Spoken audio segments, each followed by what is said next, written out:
Baik, bismillahirrahmanirrahim. Assalamualaikum warahmatullahi wabarakatuh. Sebelumnya perkenalkan, nama saya Enin Afrida Tonang dengan NIM 2315050009. Di sini saya akan melanjutkan makalah dari kelompok 7, yaitu makalah dari saudara Hanif Al-Ghozi yang berjudul Konsep Pendidikan menurut Quran Surah Al-Kahfi ayat 75 sampai 82. Yang mana ayatnya itu yang berbunyi, A'udzubillahi minasyaitonirrajim. Bismillahirrahmanirrahim. Qala alam aqul laka innaka la tastati'a ma'iya sabra. Qala in sa'altuka 'an syai'in ba'daha fala tusahibni qad balagta min ladunni 'udhra. Fatalaqa hatta idza ataya ahla qaryatin istata'ama ahlaha fa'abaw an yudayyifuhuma fawajada fiha jidaran yuridu an yanqadda fa'aqama. Qala law syi'ta latakhadta 'alaihi ajra. Qala hadza firaqu baini wa bainik sa'unabbi'uka bita'wili ma lam tastati' 'alaihi sabra. Amma safinatu fakanat limasakina ya'maluna fil bahri fa'aradtu na'ibaha wa kana wara'ahum malikun ya'khudhu kulla safinatin ghasba. Wa ammal gulamu fakana abawahu mu'minaini fakhashina an yurhiqahuma tughyanan wa kufra. Fa'aradna an yubdilahuma rabbuhuma khairan minhu zakatan wa aqraba rahma. Wa ammal jidaru fakana li ghulamaini yatimaini fil madinati wa kana tahtahu kanzun lahuma wa kana abuhuma shaliha. Fa arada rabbuka an yablugha ashuddahuma wa yastakhrija kanzahuma rahmatan min rabbik wa ma fa'alatuhu an amri dzalika ta'wilu ma lam tasti' alaihi sabra. Di dalam Quran Surah Al-Kahfi ayat 75 sampai 82 ini menceritakan perjalanan Nabi Musa alaihissalam bersama Nabi Khidir alaihissalam yang mengandung banyak pelajaran tentang pendidikan, kesabaran, kebijaksanaan dan keimanan kepada Allah Subhanahu wa taala. Kisah ini bermula ketika Nabi Musa mengikuti Nabi Khidir untuk belajar ilmu yang telah Allah berikan kepadanya. Namun sejak awal Nabi Khidir telah mengingatkan bahwa Nabi Musa itu tidak akan mampu bersabar terhadap perbuatan-perbuatannya karena secara lahiriah tindakan Nabi Khidir tampak aneh dan sulit dipahami. Nabi Musa kemudian berjanji akan bersabar dan tidak bertanya sebelum dijelaskan. Dalam perjalanan mereka, terjadilah beberapa peristiwa yang membuat Nabi Musa merasa heran. Peristiwa pertama adalah ketika Nabi Khidir melubangi sebuah perahu milik orang miskin yang digunakan untuk mencari nafkah di laut. Nabi Musa tidak dapat menahan diri dan mempertanyakan tindakan tersebut karena menurutnya merusak perahu adalah perbuatan yang salah. Namun Nabi Khidir belum menjelaskan hikmah di balik perbuatannya. Peristiwa kedua itu terjadi ketika Nabi Khidir membunuh seorang anak muda.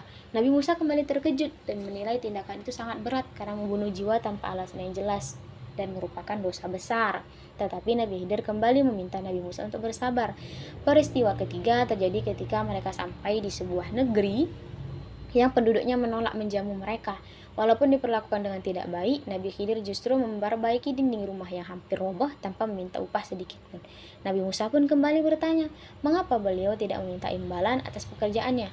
Pada saat itulah Nabi Khidir mengatakan bahwa perjalanan mereka telah berakhir dan beliau mulai menjelaskan hikmah dari semua tindakan yang sebelum tidak dipahami oleh Nabi Musa. Nabi Khidir menjelaskan bahwa perahu yang dilubanginya adalah milik orang-orang miskin yang bekerja di laut. Di hadapan mereka ada seorang raja zalim yang merampas setiap perahu yang masih baik. Dengan melubangi perahu tersebut, Nabi Khidir sebenarnya ingin menyelamatkan perahu itu agar nggak dirampas oleh raja.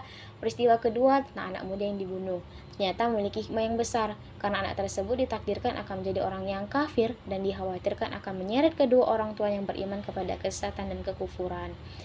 Maka Allah menggantinya dengan anak yang lebih baik, lebih suci dan lebih berbakti kepada kedua orang tuanya. Sedangkan dinding yang diperbaiki tanpa upah adalah milik dua anak yatim.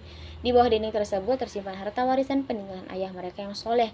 Jika dinding itu roboh, maka harta tersebut tidak bisa ditemukan dan diambil oleh orang lain sebelum kedua anak yatim itu dewasa. Oleh karena itu, Nabi Khidir memperbaiki dinding tersebut agar harta mereka tetap aman sampai mereka cukup dewasa untuk mengambilnya. Nabi Khidir kemudian menegaskan bahwa semua perbuatan itu bukan dilakukan atas kehendaknya sendiri, tetapi atas petunjuk dari perintah Allah Subhanahu wa taala. Dari kisah ini terdapat banyak nilai pendidikan dan pelajaran hidup yang sangat penting. Pertama adalah nilai kesabaran dalam menuntut ilmu. Nabi Musa alaihissalam meskipun seorang nabi yang memiliki kedudukan tinggi, tetap mau belajar kepada Nabi Khidir dan berusaha bersabar menghadapi hal-hal yang belum dipahaminya. Hal ini mengajarkan bahwa dalam proses belajar, seseorang nggak boleh terburu-buru menyimpulkan sesuatu sebelum mengetahui hakikat sebenarnya. Ilmu itu membutuhkan kesabaran, ketekunan, dan kerendahan hati. Kedua adalah nilai rendah hati dalam mencari ilmu. Nabi Musa itu tak menghormati Nabi Khidir dan mengakui kesalahannya ketika melanggar kesepakatan. Sikap tawaduk seperti ini sangat penting dimiliki oleh peserta didik agar ilmu mudah diterima dan membawa keberkahan. Ketiga adalah nilai kebijaksanaan dalam bertindak dan mengambil keputusan. Terkadang suatu peristiwa terlihat buruk di mata manusia, padahal di baliknya terdapat hikmah besar yang hanya diketahui oleh Allah Subhanahu wa taala. Kisah Nabi Khidir mengajarkan bahwa tidak semua yang tampak buruk benar-benar buruk dan tidak semua yang tampak baik benar-benar baik. Karena itu manusia harus belajar berpikir bijaksana dan tidak menilai sesuatu hanya dari tampilan luarnya saja. Selain itu, kisah ini juga mengajarkan nilai kepedulian sosial dan perlindungan terhadap orang-orang lemah. Nabi Khidir membantu orang miskin, pemilik perahu dan menjaga harta dua anak yatim tanpa mengharapkan balasan apapun. Hal ini menunjukkan bahwa seorang muslim harus memiliki rasa empati, peduli terhadap sesama, serta mau membantu orang lain dengan ikhlas. Di sisi lain, terdapat juga nilai kemaafan dalam hubungan antara guru dan murid. Nabi Khidir masih memberi kesempatan kepada Musa meskipun beliau beberapa kali melanggar kesepakatan. Ini menunjukkan bahwa seorang pendidik harus memiliki sifat sabar dan pemaaf terhadap peserta didiknya. Kisah ini juga memperlihatkan pentingnya kecerdasan dan ilmu pengetahuan. Semua tindakan Nabi Khidir didasarkan pada ilmu dan hikmah yang Allah berikan kepadanya. Oleh karena itu, seorang pendidik harus memiliki pengetahuan yang luas dan mampu memahami keadaan dengan bijaksana sebelum mengambil keputusan. Pada akhirnya, kisah Nabi Musa dan Nabi Khidir menanamkan keyakinan bahwa semua ketentuan Allah pasti mengandung hikmah dan kebaikan bagi hambanya. Meskipun manusia sering tidak memahami alasan dibalik suatu peristiwa, Allah Subhanahu wa taala Maha mengetahui segala sesuatu. Karena itu, manusia harus tetap beriman, bersabar, bertawakal dan percaya bahwa setiap ketentuan Allah selalu mengandung pelajaran dan kebaikan yang terbaik bagi kehidupan manusia. Mungkin sekian penyampaian materi kelompok 7 dari saya. Billahi taufiq wal hidayah. Assalamualaikum warahmatullahi wabarakatuh.